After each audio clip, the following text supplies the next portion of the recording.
Welcome to the Lifestyle Chase. This podcast features high performers who have found a way to live their best life while balancing their health, wellness, friends, and family. Proudly hosted by me, Chris Little. Without further ado, let's get started. Welcome, Myke Macapinlac. Did I say it right? Yeah. I'm pretty impressed. That's not bad at all. Well, thank you. I heard your voicemail a few times. So that helped. Awesome. Welcome to the second episode of the Lifestyle Chase. It's a pleasure to have you on. Oh, sweet, man. Well, I'm stoked to be episode number 2. Yeah. How's your day going so far? It's been good, man. Just I'm in the middle of just editing videos. We're about to launch a YouTube channel. Yep. So just busy with that. Makes sense. What editor do you like to use? Oh, ScreenFlow, just like basic stuff. Nice. Mm-hmm. Yeah, I am a personal trainer, so we do a lot of videos too. So I always like to know what people are using. Nice, man. So what's a day in the life of you like? Take us on a journey of what you've gotten up to so far today. I'm a morning person, so I wake up at around 5:45, shower, meditate, visualize. That's a big component of my day, and then go to my favorite coffee shop. I've got a gratitude practice, and then I review my goals, like both long-term, like this month and today, and then I do my most important task. I hit the gym at around 10:30, and then have lunch at around 12. I normally skip breakfast, so I do intermittent fasting, and then take a break, like play the guitar, just like go for a walk, and then back at work around 2 p.m. and then end my day around 5:36, and then the rest of the day is just for hanging out, with friends or going on dates or doing some fun social stuff. So yeah, that's a pretty cool. That's a pretty typical day for me, and I get to do it, in Calgary, Vancouver, Toronto. I travel quite a bit, so that's a fairly typical schedule. I love it. So would you say that you don't feel like you're working so much because what you're doing is your passion kind of thing? Yeah, man, it definitely doesn't feel like work, earlier on, I've been running my business now for about 6 years at this point. I've been learning all this stuff for about 10, and, business has been really good the past few years, money, money's no longer such a big driving factor for me to go to work, and yeah, man, I'm just as excited to get into my business as I was when I first started. So I feel blessed to be able to get to do what I do. That's awesome. Is it paying all your bills financially? Like, would you say you're doing really well, or you're just kind of staying afloat? I mean, it depends, right? Like, my lifestyle is very simple, so the money that I make definitely provides a very comfortable living for me. I've been running it full time for about 6 years now, so can't complain, man. Yeah, I like that. I like that attitude. Sometimes it's not so much about money; it's just about building that lifestyle, that ideal lifestyle kind of thing. Yeah, totally. I mean, I make enough to provide for my ideal lifestyle, so in that sense, I'm successful. Perfect. Yeah, I would define it as successful. So let's hit the rewind button, though. What was a day in your life like in, say, 2003? 2003, that would have been 15 years ago? Yeah. 15 years ago. Yeah, I mean, 15 years ago, that would have been my first year in Canada. We just immigrated from, I immigrated from the Philippines. The rest of my family immigrated from Saudi Arabia, where I was raised, and it's definitely not a very exciting time for me because, back then I was 60 pounds overweight, didn't speak English, suffered from really bad social anxiety. So yeah, it was just a lot of self-discovery and figuring out what I'm going to do and how I'm going to move forward. So 15 years ago, I definitely felt really lost. What was it like coming to Canada as a country in general? Like how many countries have you lived in to begin with? Canada is the third country that I've lived in, but I've traveled to a lot of different countries on my own. Okay. So as far as living goes, how did Canada compare to the other two countries? I mean, it was a lot colder. We moved here. I believe it was like it was either summer or spring, so we had a nice transitional period. But experiencing winter for the first time was really difficult, just because I've never seen anything like it. Right? Like Saudi Arabia was about 50 degrees. Philippines is about 20, 35 type of thing Celsius, and then my first winter was like minus 30, minus 40. So it was quite the experience for sure. Totally, just a complete shock, hey? Yeah. Um, so what enticed you and your family to move to Canada? What caused it? Just my dad. My dad's been in oil and gas for a long time. His company had an opportunity to transfer over. So yeah, he took the entire family. Okay, nice. So, what would you say triggered you to see that you had control of your outcomes in your life? Like, you went from being a really anxious person to somebody who coaches anxious people. Sure. To me, it was just wanting to solve my own problems. Kind of like what you mentioned. I used to be really shy and socially anxious. So for me, it was just like wanting to connect with other people. I was sick and tired of staying at home on a Friday night and feeling like there was a glass wall that separated me from the types of people that I wanted to meet. Not because I didn't want to, but because I just didn't know how, right? So if I can share that advice and stuff that I learned throughout the years, from many different books and people and courses, if I can distill it down in a way that I can take someone who's shy and socially awkward into a social rock star in a short amount of time as 12 weeks, then like, I mean, if I had the program that I had now back in the day, my my life would have been completely different. Like I would have prevented a lot of different heartaches and headaches, and yeah, like I would have been further along in my journey for sure. Totally, it makes sense. What was the biggest struggle to overcome in your growth as an individual, both physically and mentally? And what was the thing that helped you most in staying consistent and improving on yourself? So what was like the biggest roadblock that you faced? I say it's believing that I could. Like it's one thing to read self-development books and go online and to like your to your favorite website or listen to your favorite podcast and hear all these people, right, who have the types of lifestyle that you want, and then like coming back to your own reality and believing that, oh shit, like, okay, well, there's these people out there who are, I'm assuming, no smarter or different than I am. Like I want the same lifestyle that they could, that they have. Like to me, the biggest struggle was believing that I could also live the type of lifestyle they have. And the biggest thing that's helped me just stay consistent and on the right path would be an exercise that I learned from a book called Psycho-Cybernetics.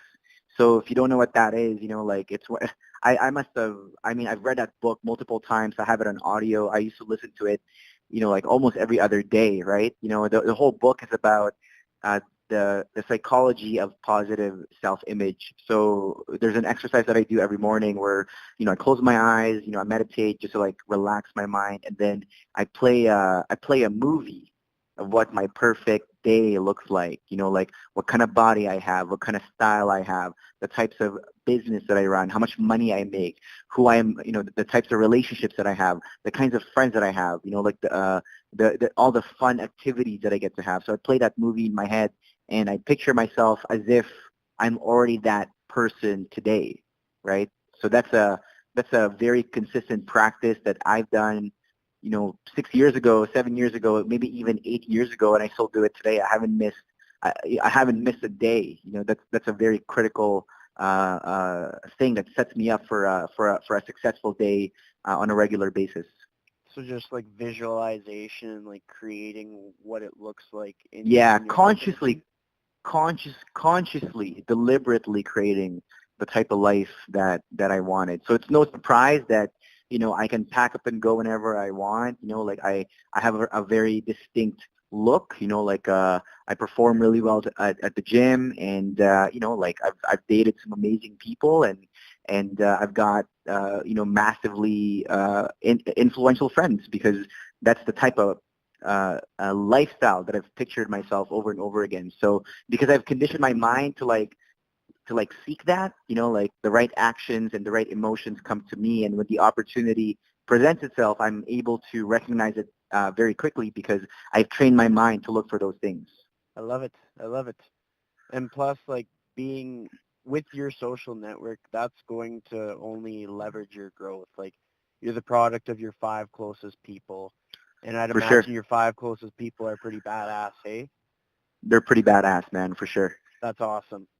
Um, so next thing, I would definitely consider you a high performance individual, which is pretty much what this podcast is all about, which means I know that you must have a pretty big goal on your mind for the next year. Can you tell me about what you have set in your sights? What are you visualizing for yourself? And what are the steps you are taking to level up to where you want to be? So I'm at a point now where, I've coached hundreds of guys, right, to help them go from shy to social. So I'm at a point now where I am in the process of building a team of coaches so we can impact more people. The type of work that I do, it's changed my life and it's changed the lives of the guys that I work with. 5 of my students got married last year.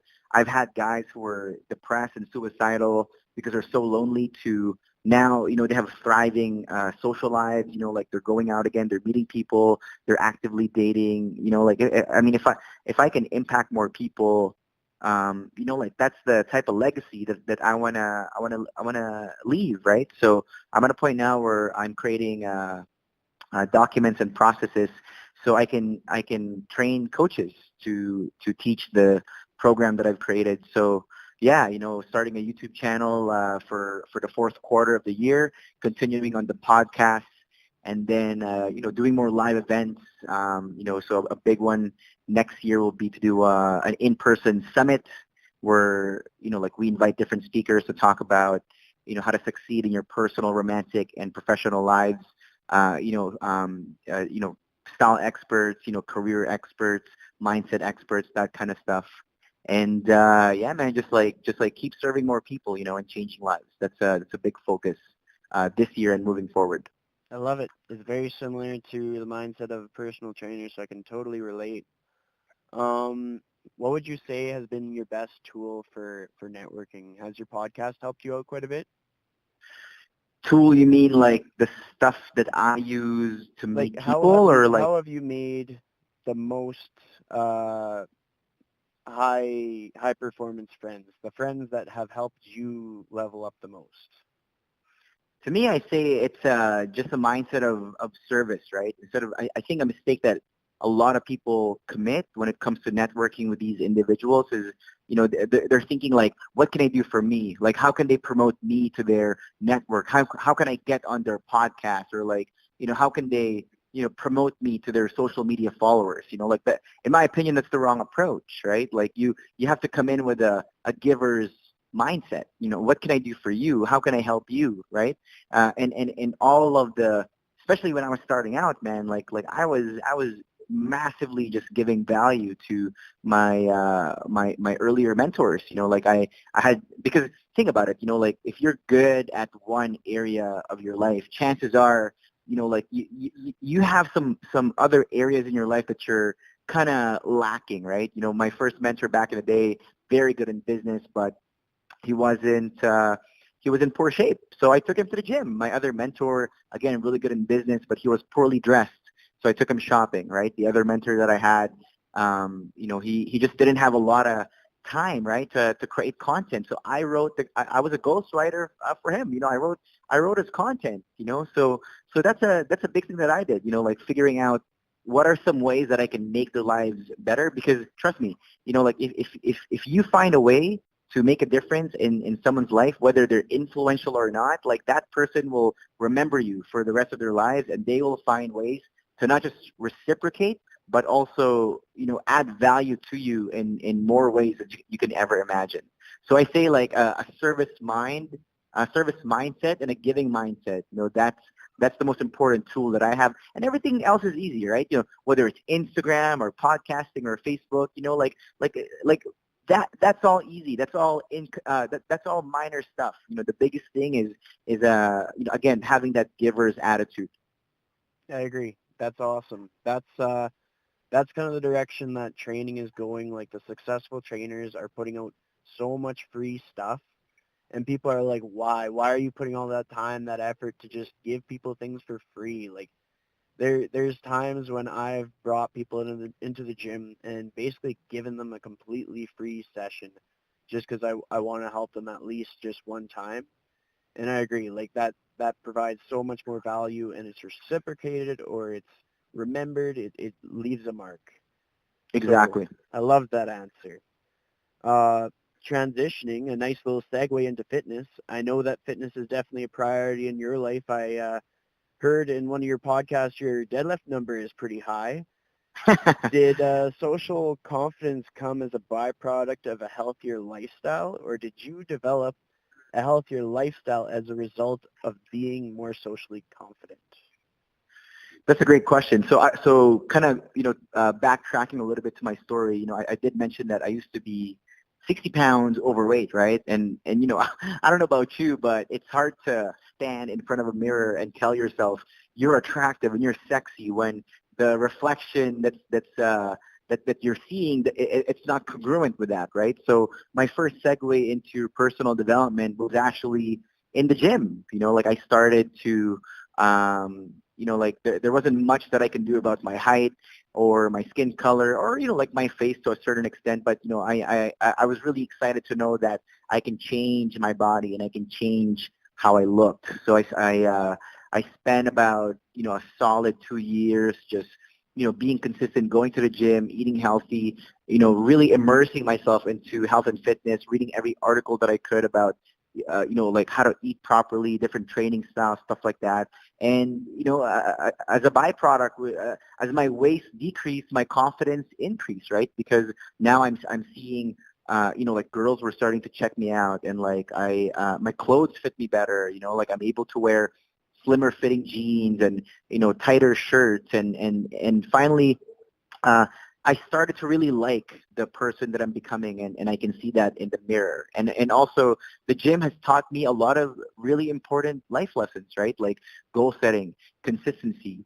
When you're injured, be working around an injury, right? Or like tracking. Tracking's been like a big thing that I've applied in all aspects of my life because like when you go to the gym, a 45 pound is a 45 pound. So to me, I like the idea that I can show up, like at a gym, whether it's in Calgary, Vancouver, Toronto, in the States, and there's this sense of consistency, right? It's almost very therapeutic for me to go to the gym. And I've never skipped a workout. And again, the lessons that I've learned in the gym has really, I've really applied to other aspects of my life too. Totally. That's a great answer, and I can relate with that. Before I entered into the fitness industry, I would say I was about 50 pounds heavier than my ideal weight. And since then, I've obviously added some weight because I've added some muscle. But like, it's totally the look of yourself when you look in the mirror, how you talk about yourself, your self affirmations, like they all change with your fitness, and it's a great escalator for any kind of lifestyle changes. Like you just get more confident. You're just going to say nicer things to yourself and treat yourself better. Seek out better things for every avenue of life. No, I That's totally agree. great to hear. Um, For sure. when you moved to Canada, did you already know English or did you have to learn it pretty quick? I mean, like, I knew how to read, I knew how to write, but I just never had the opportunity to speak. So, yeah, the first 2 years was tough because I didn't really understand how the locals communicated. So, I put in, again, I put in a lot of effort to improve my communication skills because I knew that if I wanted the same opportunity as the next guy, like I have to at least be able to communicate myself the same way that, that other person would be able to, to be given the same opportunities. Did you ever have times where you faced a struggle because you weren't getting that same opportunity? Like, was there things that sparked the fire and made you think, I need to hustle, I need to get on the same level as quick as possible? Yeah, I say for me it was more socially. Like obviously I didn't have a lot of friends. Back then my dating life was terrible too. So just that feeling of loneliness was such a big catalyst for me to make a change in myself, so I can put myself out there and create meaningful connections. That makes sense. So you've talked about dates a few times. Do you ever like commit to a person, or do you find you're kind of going on dates with a person short term and then moving on to another person kind of as your life evolves? Do you think you'll settle down?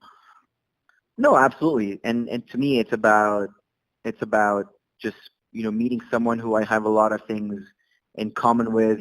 Someone who I'm attracted to, like-minded, same passion, same vision, that kind of stuff. So, and yeah, man, like when I meet that person, I'm just in the moment. I enjoy their company, and I really can't control who I'm with, and I can only control myself. So all I do is show up. I give my best, I give my all, and let the chips fall where they may. Yeah, I think that's a good answer. Um, so what was your childhood like? Like you lived in two different countries before you came to Canada. It sounds like your family was fairly well off, but like what kind of school did you go to and what did you do for fun as a kid growing up in other countries? I definitely wouldn't say my family was well off. My dad worked abroad. I was raised in a farm, in a small farm back in the Philippines, where lived in a hut. We had to share that hut with a few other families, and we didn't have running water, and we often didn't even have electricity growing up. And I moved to Saudi Arabia when I was about 11 or 12, and then I moved back to the Philippines when I was 16 to attend post-secondary, and then came to Canada when I was 17. So, I went to like a decent school. I've always been pretty hardworking. To me, it's more just I just I just question authority, right? Like I never liked the idea of doing something that didn't make sense to me. So that's been a pretty consistent theme in my life, right? Like if I'm going to do something, I need to understand why I'm doing something instead of just being told, oh, just cause. So yeah, like I've always had issues with authority, especially if I'm not if it's not clear why I'm doing something that they told me to do. That makes sense. I like that answer. Yeah, I just when you said that your dad was with oil field related stuff, I just assumed, but it makes sense. Like most, like I have two of my best friends were born in the Philippines, grew up there, and they've told me stories, and it wasn't like an easy go. Like typically, uh, there were things that were drastically different in their childhood in comparison to my childhood, and it's always so cool to hear the story, and then you can attribute different characteristics of different cultures to like how they grew up. What would Exactly. you say was the thing that helped you the most with your childhood in comparison to the childhood of somebody that was born in Canada? I'm just more, I feel, this is just my own opinion, I just feel more grateful because I didn't have a lot of stuff growing up.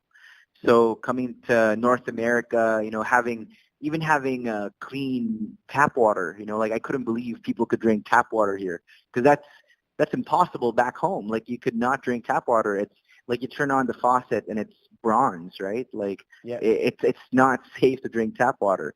The convenience of food, right? Like you can back home, like eating chicken is like a special day for us. We just didn't have a lot of access to resources back home. So, like I mean, arguably, I feel happier compared to most people who grew up here, just because I had I grew up with a big contrast, right? I didn't have a lot growing up, so coming here and having like more resources that are readily available to me, I never take those things for granted. yeah, I love that answer. That's something that I see in my friends. They're able to just pull the trigger and travel because they're enabled to be able to travel. They have the attitude. not making so many excuses, whereas I had to work myself out of making excuses because I got comfortable being comfortable kind of thing. Does that make sense? Yeah, for sure. And I'm not afraid to take risks because if I lose everything, it's okay because I know what it's like to not have much. So to me, like taking a risk and potentially losing whatever I have, to me that doesn't scare me just because I grew up with not a whole lot of stuff to begin with. So if I lose it, I'm like, oh, cool, no big deal. I'll survive. I'll be okay, and I can just move forward with less attachment to stuff because I didn't have a lot of stuff to begin with when I was younger. That's awesome. That's a great answer, and that's kind of what I thought you would say. Just because like I've had so many conversations about like why my friends are the way they are versus why I am the way I am, and like I really look up to their attitude of like living in the moment and cherishing like relationships over possessions and memories over different amounts of money and stuff. And it's a great wholesome way to live, and it takes people really far in their life. So you kind of grew up with a bit of an edge. It's not always nice to reflect on like living in a hut with bad drinking water as your edge or your advantage, but that's how it's played Yeah, out. yeah. I'm just more risk averse just because I'm not afraid to lose, right? So You're very proficient at being grateful, I'd say. thanks, man. I have to ask because I know it's popular in the Philippines. Did you play basketball at all as a kid? Oh yeah, that's a big sport that we definitely played back home, and it doesn't matter where if you're in the city or the slums, like everyone played basketball. I actually played basketball without basketball shoes just because I couldn't afford basketball shoes. So I played with my bare feet. So my dad would come back from Saudi Arabia, and every year he'd buy me a new pair of Nikes. And I was really I'd always be excited to wear basketball shoes because that's such a popular sport back in the Philippines. Yeah, that's awesome. What kind of a hoop did you play with? Did you have to make something up, or was there an actual basketball hoop? Oh no, we just like made something up. Like we didn't like we played in like padded soil. We didn't even have concrete for our basketball court. And then like later on when I moved to the city, we had a proper basketball court, but back home, back in the farm, we just cut the grass and patted the soil, and we found two coconut trees, and we put the board and we created just like a metal hoop, and yeah, we played. So that was it. It was simple. I love it because you see so many families from the Philippines and like all the kids play for the basketball team. Like Totally. I grew up in a Exactly. rural community, and every Filipino kid that we had in the school played on the basketball team, and they were awesome. And There you then go. both my friends, they play basketball. They're good at it, and it's just so nice to see like an actual appreciation for the sport and like a passion for the sport because it's like Philippine Philippine hockey kind of thing. Like, Yeah, would that's you agree? exactly it. Exactly. That's exactly it. Perfect. Um, do you find yourself feeling anxious in situations in your life still, or do you feel pretty bulletproof with the experiences and knowledge and like skill set that you've gained? I mean, I feel pretty anxious, like I feel anxious if I'm going to give a big talk, or if I'm going to meet someone really prominent, or like I'm going on a date with someone I really like. The only difference is I'm able to manage my emotions a lot more effectively. So, I mean, I'm a human being, right? To remove anxiety is to remove happiness. Like that's the joy of being a human being. You get to experience all these emotions, like if you're happy all the time, then feeling happy doesn't feel so special anymore because it becomes your new norm, right? You adapt to this feeling. So being able to go through, a variety of feelings like anxiety, depression, sadness, happiness, excitement, all these things like that, in my opinion, makes life more meaningful, right? It's kind of like um, I forgot which movie it was, but I think it was Troy or something. Like they're talking about how the gods envy the mortals because we die, right? And the reason why everything's so everything's more meaningful as human beings is because we have an expiry date. Like we go through life and we know that at some point things are gonna end, and that's what makes things more meaningful. So, answering your question, the reason why being more socially confident is such a prize skill is because, like if everyone's socially confident, then I'd be out of a job, right? Yeah. But because we all experience anxiety, even me, even, the best guys that I know, we all experience anxiety. The difference is how we manage our emotions that makes us the way we are. Yeah, and I'm really glad that you answered that way because sometimes I don't think people believe it when they see people that are like, they kind of have the have-it-all lifestyle. They think that those people don't get depressed feelings or anxious feelings or like fear or all the emotions. But it doesn't Oh, we matter go who through it we all the are, time. all of Yeah, us. it doesn't matter. Yeah, And so it's just important for people to remember that because like these people, high performers need support too. Just like the people who show their struggle on the outside, everybody's struggling one way or another. totally. So you're an author. You've written 4 books now. What inspired you to write them, and what was the most rewarding thing that happened as a result of someone reading one of your books? So so every year I've got bucket list goals, and one of my bucket list goals is to write a book. So I'm glad I can check that off, not just once but 4 times, kind of like what you mentioned. So I wrote a series of books on social confidence. They're available on Amazon. They're available on my website. And to me, the most gratifying thing being an author is, I mean, I'm very flattered because I've been stopped multiple times in different cities, either from someone who has read the book or listened to my podcast, and I can just see the the gratitude that these people have, consuming the information that I produce, and to me, I'm like, wow, at the end of the day, I'm just a guy, from Calgary, right? Trying to pursue his dreams and make the most out of his life. So for me to receive appreciation from other people that either listen to my podcast or read my books and acknowledge that, like they paid for my books, man. People work, right? People work, people they earn a living, and for them to exchange their money into for something that I created, like I take that very seriously. So yeah, when people stop me on the street and they're like, hey man, like I read your book, or like I listen to your podcast, I always like take time out of my day to converse with them and get to know them, because at the end of the day, like I touched that person's life, and to me that's the best job ever, right? Being able to make an impact in someone's life. Completely. And that's kind of the thing that would probably fill your cup, right? Like you're putting hours and hours into writing the book. How long does it take you to write one of your books? Well, the first book took forever just because I had to go through all the process of like writing, editing, brainstorming, cover design, marketing the book, the whole launch process. But, like my first book took about, I from start to finish, I'd say like 2.5 months, 3 months. But the next books were pretty quick, like 4 weeks, 3 weeks, if that. Damn, that's quick. Yeah.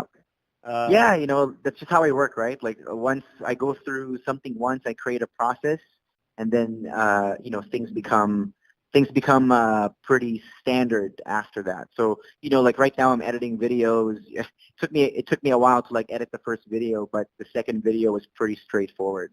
yeah, and that makes sense. Before you wrote your first book, did you find yourself contemplating for a while, or did you just Oh pull the yeah. trigger?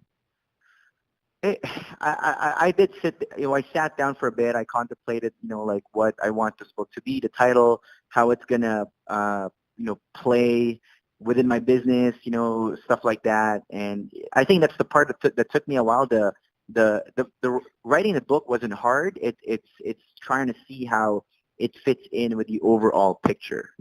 Yeah. Would you say your book is more of like a income channel or one of those things where you're putting out value for people?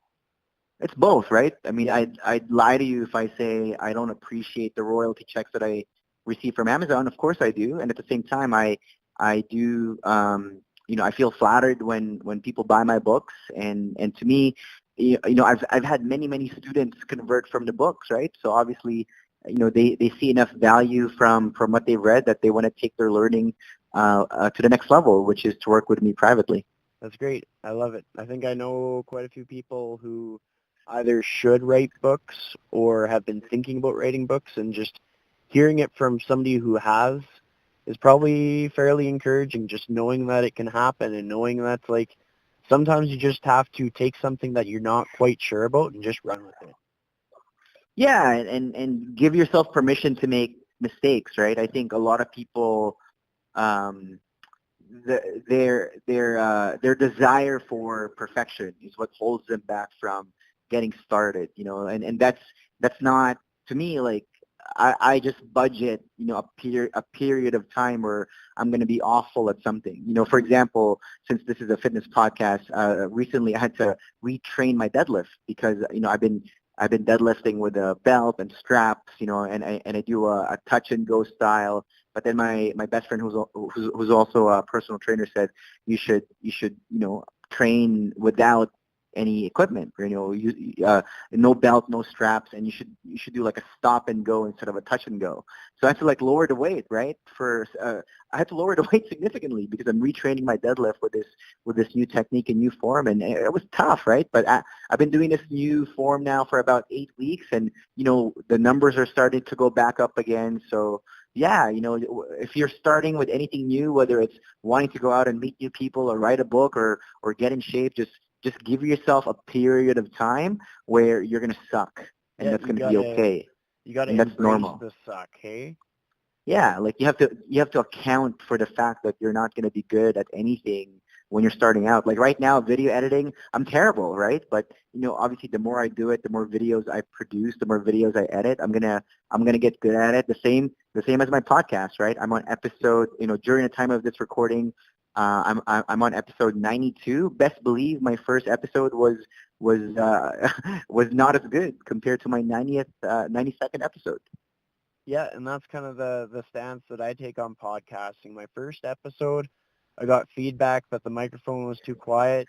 Today's episode, I'm talking to you through my cell phone in my car in a parking lot. So I mean, like, I know it's going to get better, but I'm accepting that the first few episodes might not sound as professional as everybody else's podcast, but we're making it happen. We're having the conversation. There you go. So I believe that no matter how successful we are or how many people we mentor or coach, uh, we all face mental struggles in terms of self-confidence, self-doubt, or just going through low points in life. And what are your tools? Because we kind of talked about it. We said that everybody goes through it, but like, what's your thing? What's your go-to? Like, if you're going to be at your lowest point, what's the first thing you're going to do? I journal. The first thing I do is I pull out my notebook and I journal. I get everything out of my head into writing because it's so much easier to dissect and analyze your thoughts once you see them on paper. The second one is to confide with someone. Find someone you trust and respect who can create space for you and just listen, and tell them exactly what's going on. And then from then on, once you've got things on paper, you've gotten all the heaviness out of your chest. The next thing is figuring out a plan, right, to get you out of that slump. So, whether it's trying to lose weight or earn more money or succeed socially, like I've gone through all those three low points, right, myself, and that's always been what I've done. Like I put everything on paper, I confide with someone, and then I educate myself. That's a third thing, right? Because like motivation is garbage, right? Like you can pump yourself up with motivational videos all day long, but if you don't know where to channel that energy into tangible steps that can actually change your life, like most people who are struggling with something, usually for the most part, it's just lack of awareness and lack of skills, right? The reason why people are socially awkward is because they lack the skills to be socially confident. The reason why most people are working shitty jobs and they don't know how, they can't start their own business is because they don't have the awareness and the business skills, right, to be able to quit their jobs and take control of their own life. Same thing with fitness. The reason why most people are out of shape is because they don't have the awareness or the skills to be able to transform their body and change their eating habits. So knowledge is half the equation, and applied, in my opinion, applied knowledge is real power. It's what you do with the information that makes a difference. I love it. That's a great answer. So you've given us like nothing but value in this whole podcast, and people who haven't heard about you are going to be wondering about you. If anybody is listening to this podcast and wanted to learn more about you, where would they get more info, and what is the best way to reach out to you if they just want to chat? Sure, yeah. Visit my website. It's at socialconfidencemastery.com. You can find my podcast there, my books, my blog, all my social media links. And the social media platform that I'm most active on is Instagram. So you can find me on Instagram. My handle is Myke Macapinlac. I know that's a long name, so I'm going to spell it out for you. It's Myke, and then Macapinlac is Macapinlac. Usually if you type in Myke with a Y, Myke, and then M, I'm usually the first person to pop up. But if not, I'm sure you'll put my Instagram link on the show notes. For sure, I definitely will, and I'll confirm for you. If you type in MYKEM for Google, you're definitely at the top there. Oh, really? So That's great. That's a trophy for your trophy case. That's awesome, man. That's wicked. It might also help that like I'm Googling from Edmonton, so it's a regional thing. But I mean, it's a win. Maybe, yeah. Yeah. If you could give our listeners one piece of advice on authentically living their life to the fullest, what would it be? I say sit down with yourself every morning in silence and ask yourself what you want.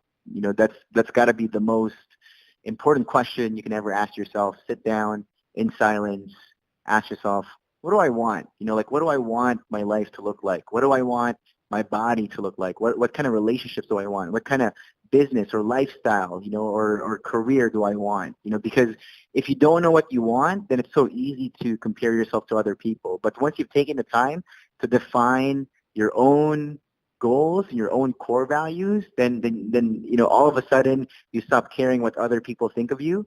And I truly believe that everyone knows the answer to their own problems, but they just have to take the time to like sit down and listen to what their inner voice is telling them. Because this actually makes me sad, man. Like I see so many people, whether at the gym or at the coffee shop, they're on their phone. It's like their face is glued to their phone. That's the reason why most people are so easily influenced by like the next shoe or the next style or like the next whatever, right? Because they never take the time to sit with themselves and ask themselves what they want. And I truly believe that if everyone just took a moment out of their day and asked themselves that important question, then their lives will transform in a much more meaningful way, because everyone has their own definition of success, but the first step is to define what happiness means to you. I love that. That's an amazing answer. Like honestly, you put so much value into this podcast, and I can't thank you enough. Thanks, man. No, I appreciate you reaching out. Next time you're in Edmonton, give me a shout. Send me a message. We'll meet up or something if you have time. Sounds good, man, for sure. All right. Well, thanks for being my guest for episode 2. And without further ado, I'll let you get on with your day. Talk to you later. All right, man. See you later. Take care. Yeah, you too.